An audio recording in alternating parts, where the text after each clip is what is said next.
E no programa anterior chegámos à impressionante capital angolana, mais precisamente à famosa Marginal de Luanda. Explorámos suas atrações e descobrimos o que a torna um dos principais polos de investimento na cidade.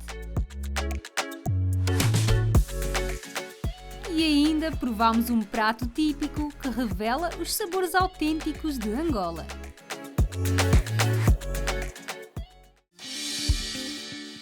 E no programa de hoje vamos continuar em Luanda. Vamos descobrir algumas mudanças que ocorreram no país ao longo do tempo. E ainda conhecer a história de monumentos icónicos do país. Bem-vindos ao Palácio de Ferro! Fique connosco!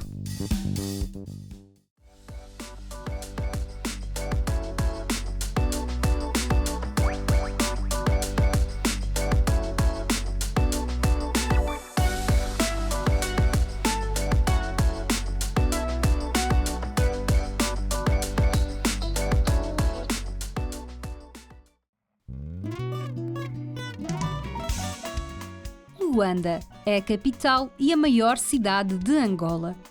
Às margens do Oceano Atlântico, é uma cidade que reúne séculos de história. A cidade de Luanda tem uma história com mais de 400 anos. Antes da chegada dos portugueses, não existia uma população permanente a viver na cidade, apenas acampamentos temporários de pastores nómadas. A cidade foi fundada em 1575 pelo explorador português Paulo Dias de Novaes, que foi também o primeiro capitão-governante de Angola.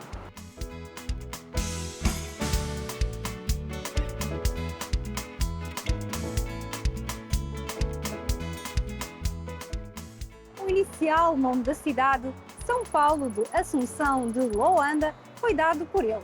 É a junção do próprio nome Dias de Novaes com a palavra Luanda, que os indígenas já utilizavam para designar o seu local de habitação.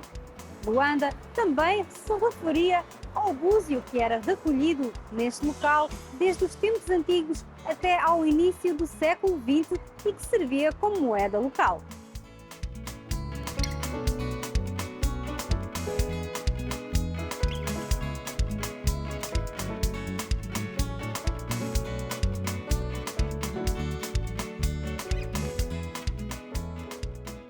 Anteriormente, Luanda não chamava-se Luanda, chamava-se São Paulo de Luanda.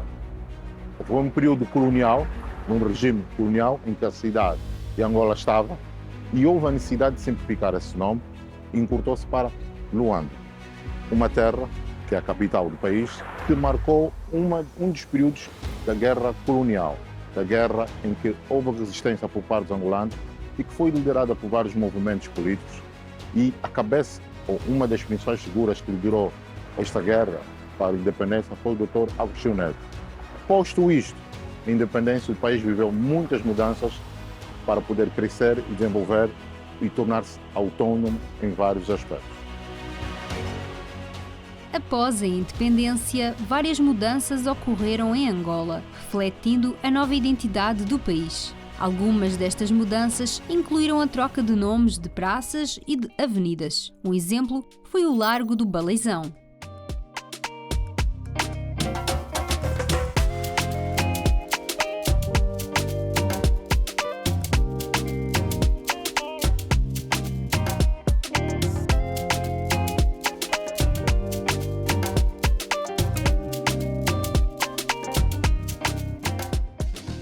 A mudança no país foi realmente enorme e um dos testemunhas desta mudança é precisamente o Largo do Baleizão, onde nos encontramos agora.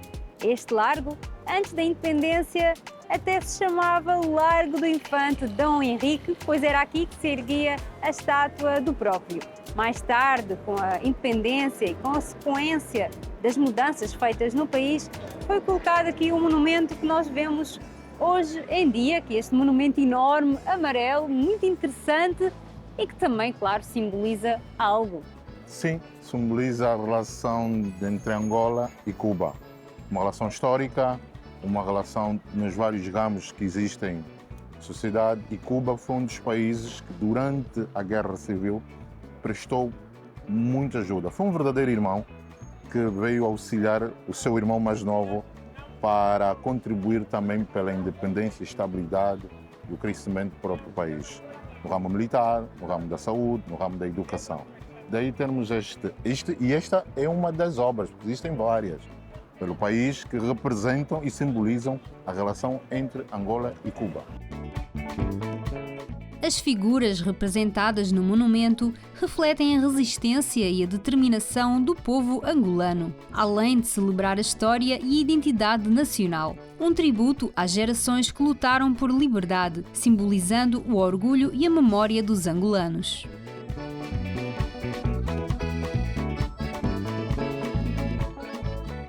Mesmo aqui no Largo, para além ainda deste monumento que simboliza esta amizade, ainda temos várias pedras enormes, cor-de-rosa, espalhadas por toda a praça. Isto também tem um símbolo e cheira-me que tem a ver com as províncias. Exatamente. Elas representam as 18 províncias de Angola. É bastante interessante e cada província não tem nada a ver uma com a outra. Cada província é única. Ela tem as suas características, a sua cultura, a sua forma de estar, mas todas pertencem a Angola e são todas maravilhosas.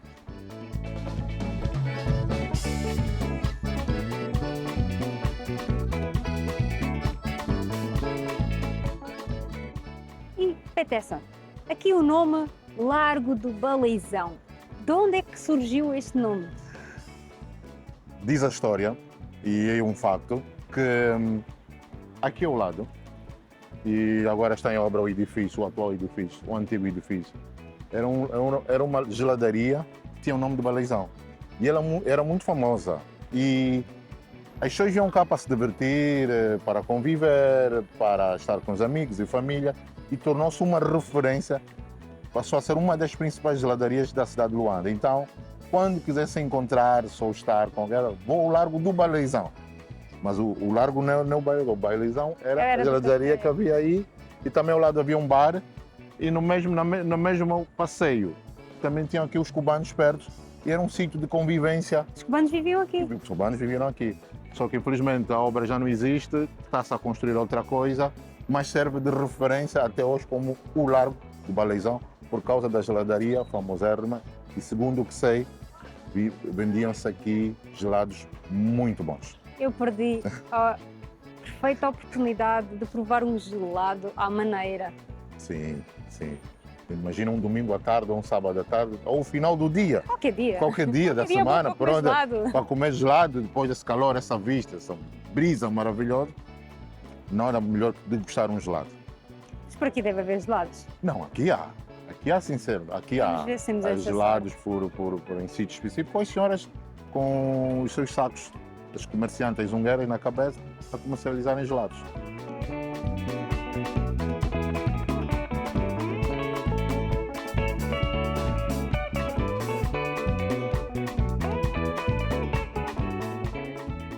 Seguimos pela rua paralela à Marginal de Luanda, com o nome Rua Rainha Ginga, que homenageia uma importante heroína nacional, conhecida por sua resistência à colonização portuguesa.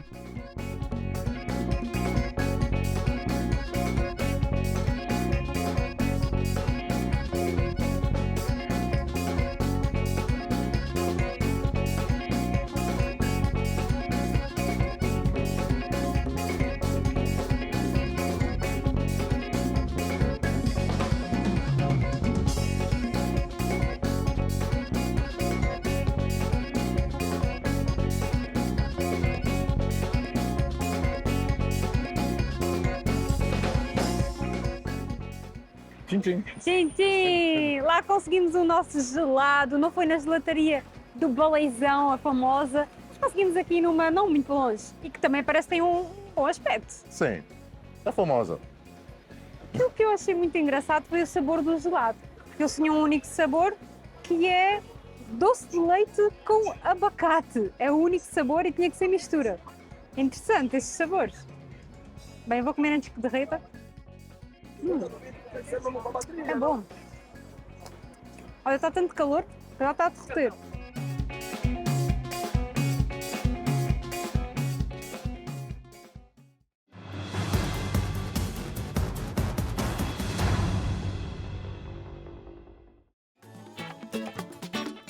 Estamos pelas ruas da capital angolana, Luanda, uma cidade com mais de 400 anos de história. Após a independência do país, têm ocorrido diversas mudanças que valorizaram a cultura local e reforçaram a nova identidade da nação. Vamos continuar a conhecer a história desta incrível cidade. Continue connosco.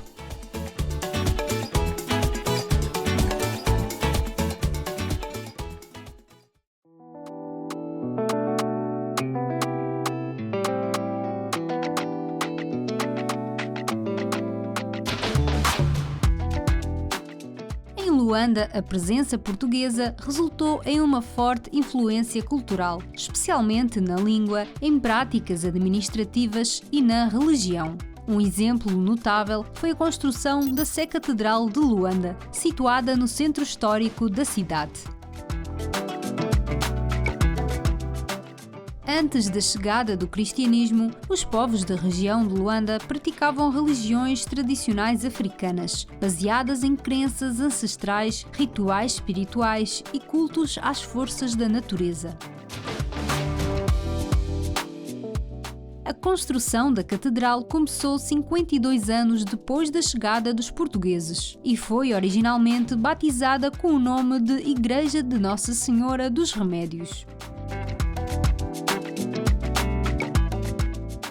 Boas pessoal, então chegámos aqui à Igreja dos Remédios, como vocês podem ver, e é uma igreja muito histórica, foi fundada pelos portugueses em 1655, ainda na época colonial portuguesa, e é um edifício histórico e como vocês podem ver tem uma arquitetura muito diferente do que está aqui à volta já está a surgir prédios muito recentes, prédios novos. Mas nós aqui vemos aqui um bocadinho de história na modernidade que é esta cidade de Luanda.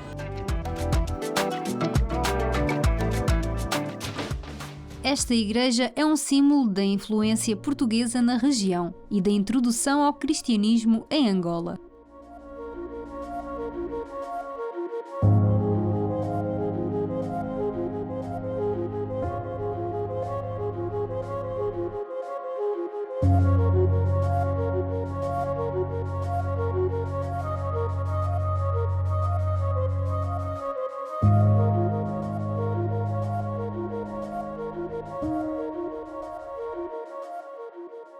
Encontro neste momento dentro da Igreja dos Remédios, uma igreja de referência.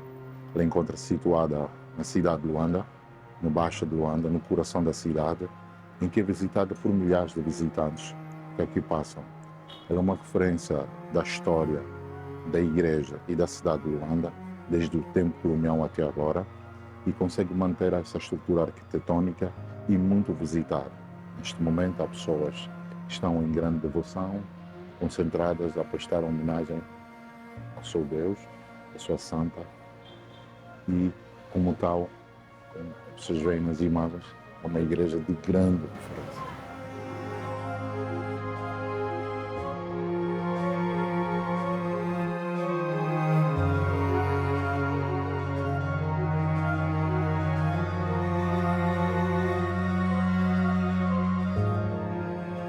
Os tempos pós-coloniais que se seguiram não foram fáceis. Angola foi marcada por guerras. Embora a paz tenha chegado, há quem tenha sacrificado a sua própria vida.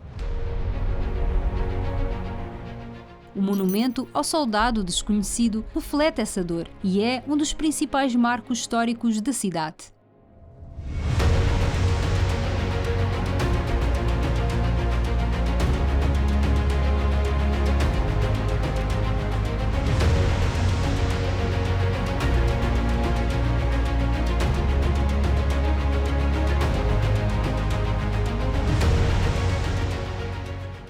Este é um monumento ao soldado desconhecido. Ergueu-se em homenagem a todos os soldados e pessoas que perderam as suas vidas na guerra, sem que os seus corpos tenham sido identificados. Na verdade, Angola sofreu imenso com guerras violentas e sangrentas onde custou a vida de milhares de pessoas.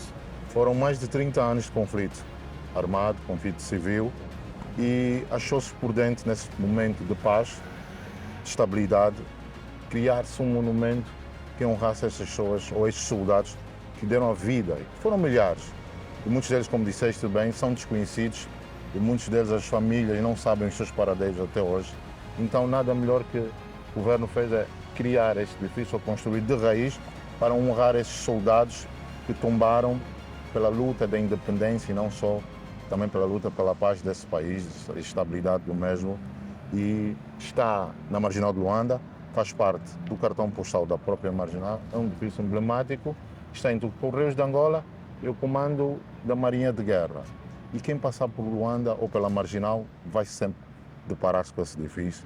E peço sempre que pare e pense naqueles que deram a vida para que esse país se tornasse lindo e maravilhoso e desenvolvido o que é hoje. Um momento de respeito aqui no meio desta atração turística e atividade económica da Marginal de Luanda. Sim, é um momento de grande reflexão, porque custou a vida de pessoas. Sim, há que reverenciar, sim, o momento e o espaço.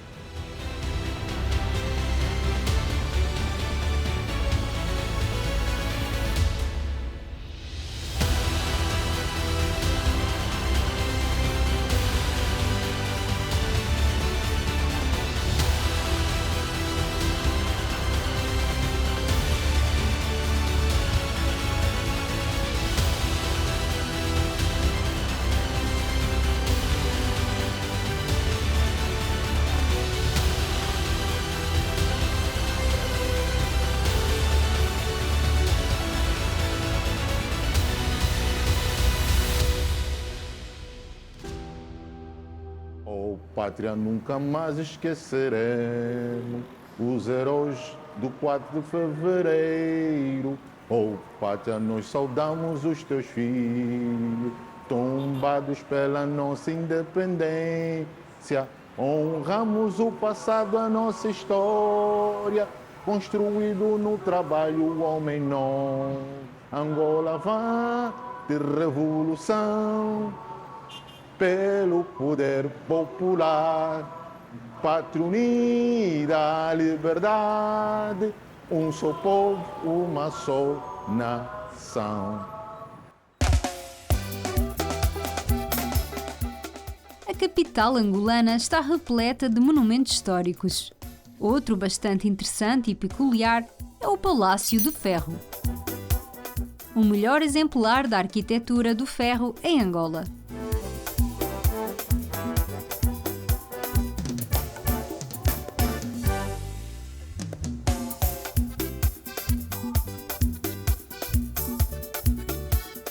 Bem-vindos ao Palácio de Ferro!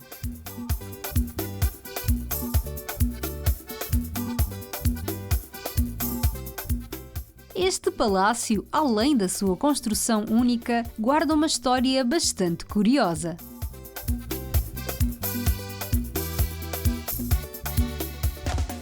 E este belo palácio que se encontra em Luanda e é um ícone da cidade, na verdade, não deveria estar aqui. E porquê que ele veio aqui? Como é que isto tudo aconteceu? Como é que ele veio aqui parar, Peterson? A pergunta é boa. Como é que isto tudo veio parar aqui?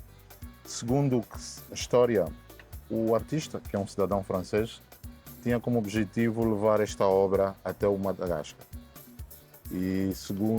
Só que durante a viagem surgiram muitos contratempos. Os correntes de Benguela e tal. Ficou pelo caminho. Via marítima. Ela por via marítima, que ele queria levar a obra. E a obra acabou por ficar na cidade de Benguela.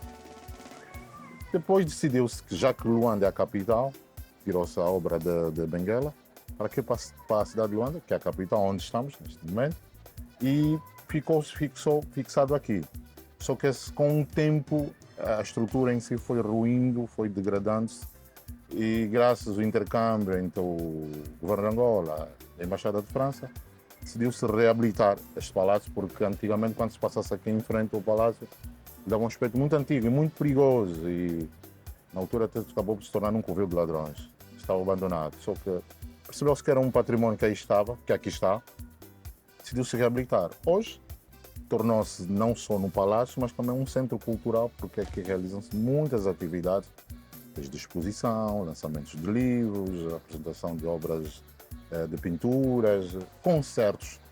Vários concertos são dados aqui regularmente, porque a estrutura é enorme, é linda, é moderna e é multifuncional e acaba por ser uma referência para a própria cidade, o Palácio de Ferro.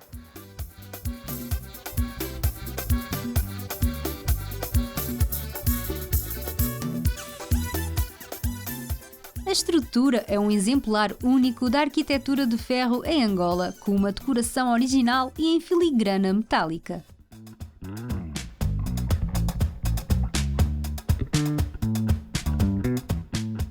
O seu interior é composto por um piso principal e 3 salas de exposições.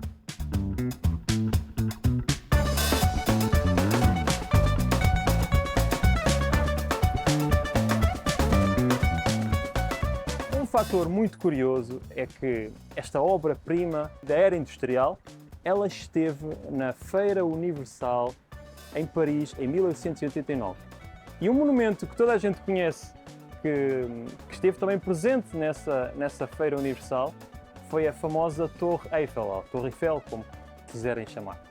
Isso foi o quê? Foi uma Feira Universal onde o artista Gustavo Eiffel expôs muita coisa lá da era industrial, como uma arte da era industrial, como vocês podem ver, é tudo à base de ferro. E foi uma exposição muito grande e ao fim da exposição houve muitos objetos, muitas construções que pronto, tiveram que ser desmontadas, não é? Uma delas ainda ficou, que foi a Torre Eiffel em Paris, que toda a gente conhece. Mas uma delas que foi desmontada foi esta mesmo, a Casa de Ferro, que está aqui. E assim nós temos aqui na Baixa de Luanda, mesmo ao lado da Marginal, este lindo monumento que é a Casa de Ferro, construída pelo Gustavo Eiffel.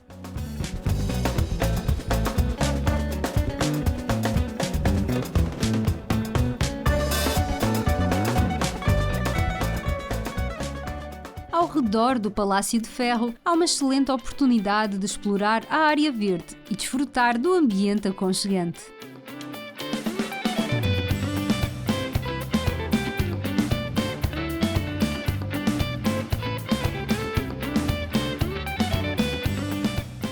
Algo muito interessante aqui em Angola é que os figos de Angola são diferentes dos figos de Portugal. Aqui está um exemplo destes figos, que caiu agora da árvore. E para mim isto não é figo. Não, em português não sei como é que isso se chama-se. Também é figo. Também é figo? Também é figo. É diferente, mas é figo. E estamos debaixo de uma figueira. Também chamado de amendoeira da praia, é um fruto típico de regiões costeiras, adaptado a solos arenosos e litorâneos. Luanda é um verdadeiro centro de vivências que refletem a história e o futuro de Angola.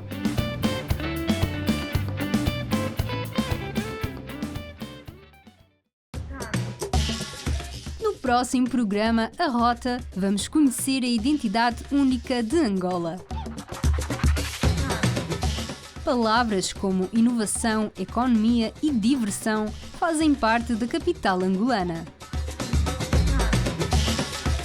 Sem esquecer da história, representada na Fortaleza de São Miguel.